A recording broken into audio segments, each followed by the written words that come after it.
Bonjour et bienvenue sur la chaîne Beta pour la langue française. Dans cette vidéo, je vais vous expliquer le complément circonstanciel et en particulier le complément circonstanciel de but.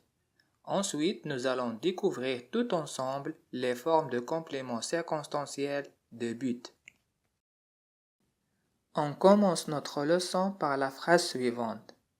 Christiane révise sa leçon pour avoir une bonne note à son contrôle. Pourquoi Christiane révise-t-elle sa leçon? C'est-à-dire, quel est l'objectif de cette révision pour Christiane? La réponse pour avoir une bonne note à son contrôle. Pour avoir une bonne note à son contrôle, c'est le complément circonstanciel de but, car il nous indique le but pour lequel l'action est accomplie. Prenons un autre exemple.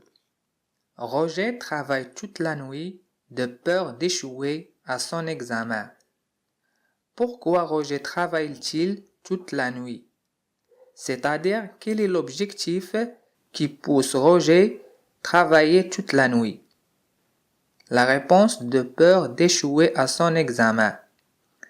De peur d'échouer à son examen, c'est le complément circonstanciel de but, car il nous indique le but que Roger cherche à éviter.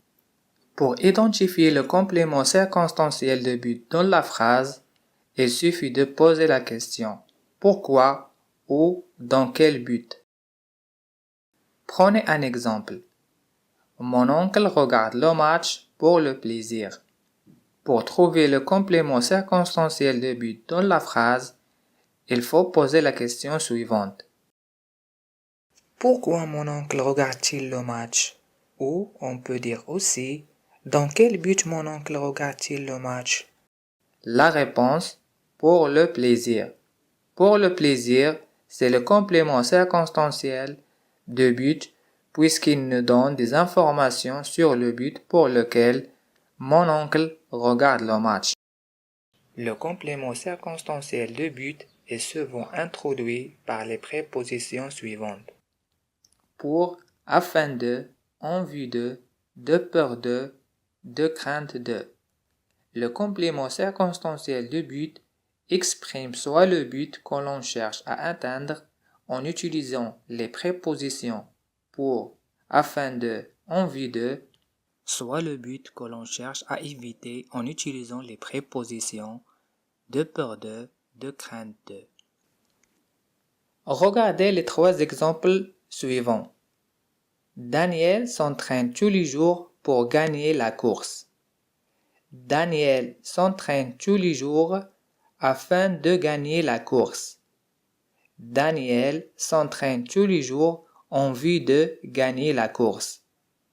Comme vous le remarquez, le complément circonstanciel de but dans ces trois exemples indique le but que Daniel cherche à atteindre, c'est-à-dire de gagner la course.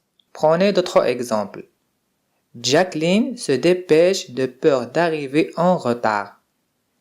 Jacqueline se dépêche de crainte d'arriver en retard. Pourquoi Jacqueline se dépêche-t-elle?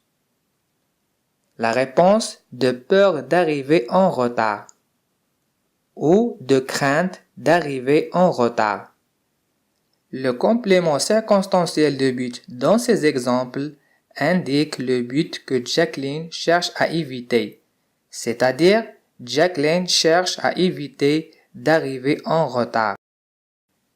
Le complément circonstanciel de but peut prendre plusieurs formes, à savoir le groupe nominal introduit par une préposition, un pronom introduit par une préposition, verbe à l'infinitif introduit par une préposition ou une proposition subordonnée.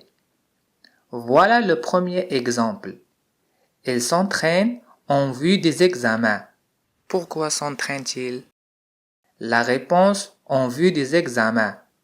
Le complément circonstanciel de but dans cet exemple est un groupe nominal introduit par une préposition. Deuxième exemple. Il est allé en France pour elle. Pourquoi est-il allé en France? La réponse, pour elle. Le complément circonstanciel de but dans ce cas est un pronom introduit par une préposition. Troisième exemple. Il travaille très dur afin de réussir. Pourquoi travaille-t-il très dur? La réponse, afin de réussir. Le complément circonstanciel de but ici est un verbe à l'infinitif introduit par une préposition. Dernier exemple. Il est en France pour qu'il puisse s'améliorer. Pourquoi est-il en France? La réponse, pour qu'il puisse s'améliorer. Le complément circonstanciel de but dans cette phrase est une proposition subordonnée. En conclusion, un complément circonstanciel de but est un ensemble de mots qui expriment l'objectif que l'on souhaite atteindre ou au contraire éviter. Il répond à la question pourquoi ou dans quel but. Il est souvent introduit par les prépositions telles que pour, en vue de, afin de peur de crainte de. Le complément circonstanciel peut prendre plusieurs formes, à savoir un groupe nominal introduit par une préposition, un pronom introduit par une préposition, verbe à l'infinitif introduit par une préposition ou une proposition subordonnée. Voilà pour ce qui concerne le complément circonstanciel de but. Je vous invite à consulter les autres vidéos font partie de notre chaîne qui traite aussi les autres compléments circonstanciels. Je vous laisse maintenant et à la prochaine vidéo. Au revoir.